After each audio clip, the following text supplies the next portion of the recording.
Piong. Nè. Câu ta. Nè không bia vô thì.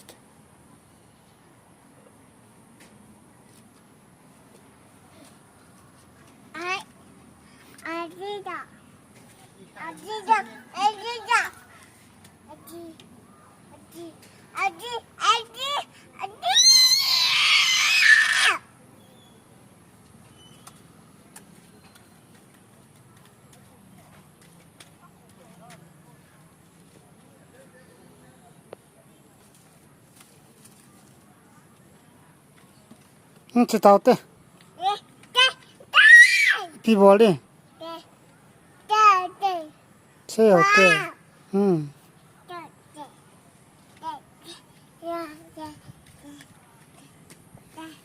Đi bỏ đi không?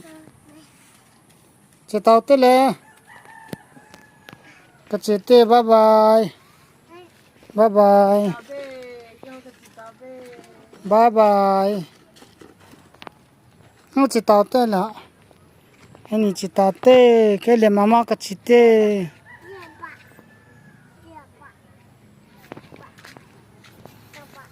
ô làm chẳng kiến không chỉ tao tê bôi